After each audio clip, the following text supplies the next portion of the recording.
Hey, good afternoon, everybody. How's it going? I hope you're doing well. Ever heard of the book No Man is an Island? Kind of a spiritual book, but one of the most beautiful books that I've read, written by Thomas Merton. And he addresses, talks about people in search of fulfillment and enduring values in their lives. And I'm not gonna get all esoteric on you, but I just wanted to say that if you're in search of something similar, but on the trading level, if you're in search of consistent results, great education, then check out the Black Room and see for yourself what I'm talking about. Because to me, it's an incredible trading room. It helps me out every single day. I love this picture. I took a picture of, here it is. Let's see. Oh, here it is. Love this picture because it really summarizes what the Black Room is all about. It's a tight-knit group of traders all looking for the same patterns and setups. Think about that for a second. Think about somebody that's trying to do the work all by themselves versus being part of a room where you have 400. We have over 500 members, but they're not all there every single day. So at any given day, we at least have 150 people logged in, all looking for the same patterns. So how can it not be incredibly helpful, even to somebody who's been trading for a long time, like myself? Just want to show you this, my P&L for today, and I just want to show you something. This trade came from a room member, not from me.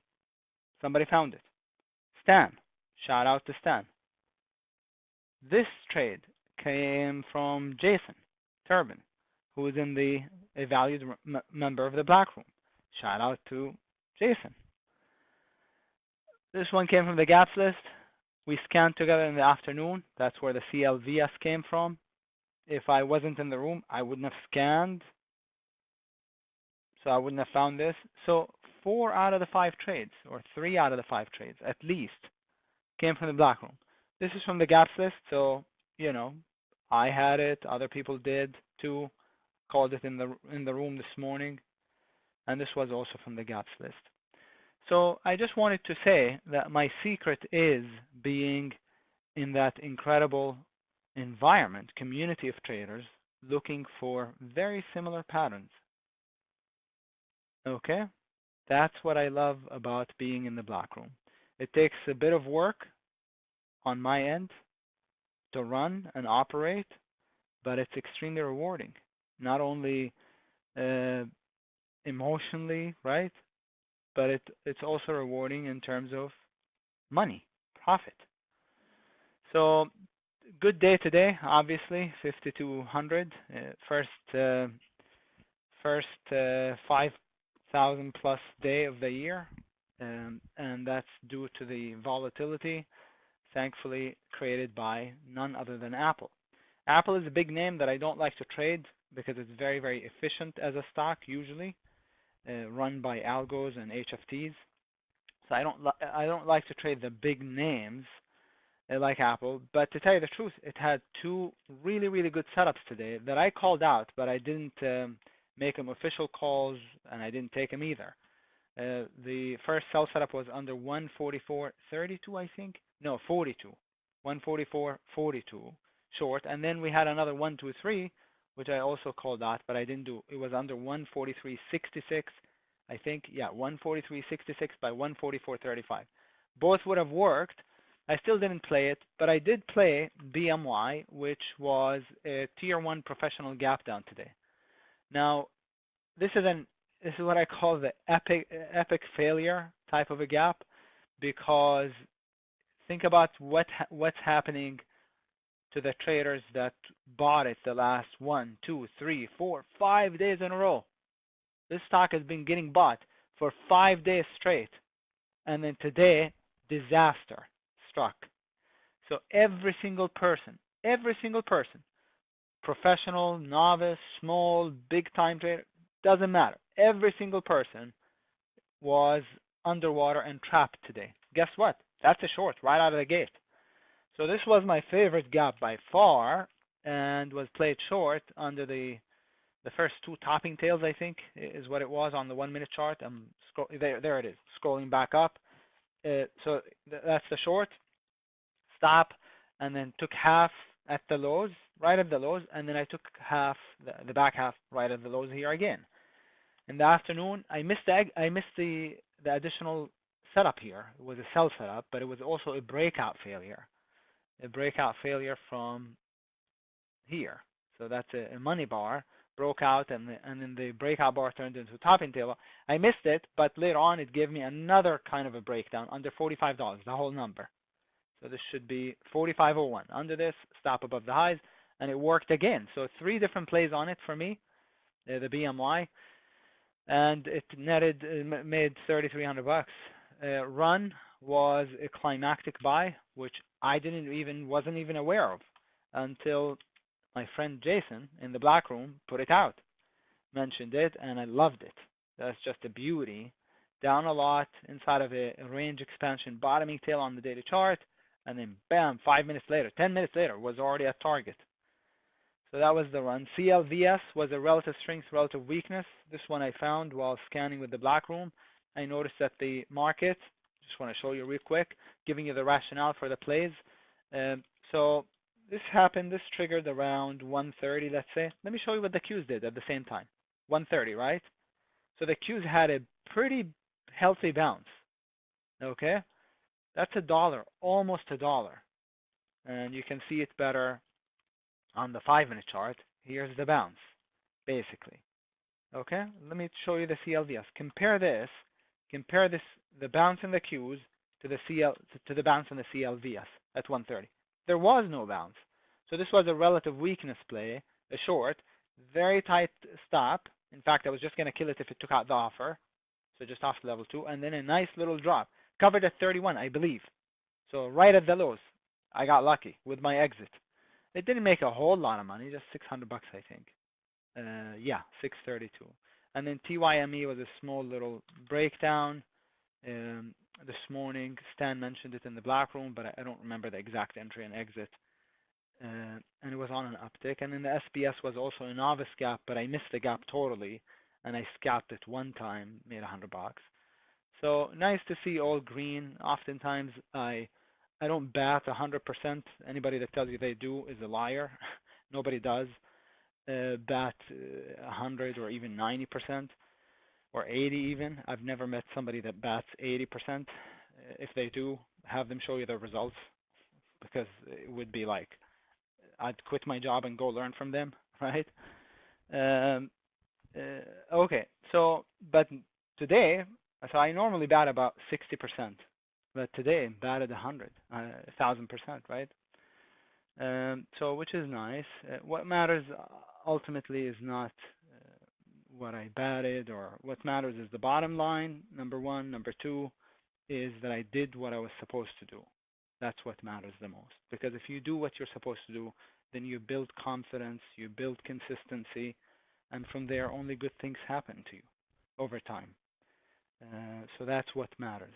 And I'm not so focused on my results on any given day, right? I like to just do what I'm supposed to do, and I know that the rest will take care of itself. Is there anything else I want to talk about? I guess there were some other really nice plays today, such as the OLED. Very, very nice, but it's too spready. So I let that go.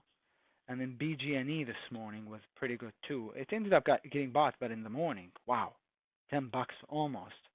It dropped. I let it go again, too spready. Apple, pretty bearish gap today. Now Apple is down a lot on the larger time frame, so it may get a bounce sometime soon. But really bearish gap today, under support, gapping from a green bar from the declining 20. That's bearish. And then the Qs had a. So yesterday we had a gap down that got bought, and so that didn't confirm anything. That didn't give us really any kind of a clue whether we were going higher or not. We just knew that the lower prices were rejected. Today, we had confirmation. So today we had the follow through. So today the bias was bearish from the get-go this morning. When I came on the mic, I said bias is all out bearish, basically. And so that was nice. And then the daily Qs actually look slower now. I went back in now on October 4th. I got out of my 401k just 100% cash on October 4th, and then I went back to 50% invested in the market. And today, just as a hedge in my 401k, and as a hedge, I shorted some Qs just as a hedge. Now, I would like to see an attempt to go higher. I'd like to see an attempt to go higher in the market, and then a continuation lower. If we do, then obviously the bias should be all out bearish. If we try to go higher and then fail, then that would be the ultimate confirmation for me. So I'd like to see a gap up, or I'd like to see an attempt to move up tomorrow, and then a failure,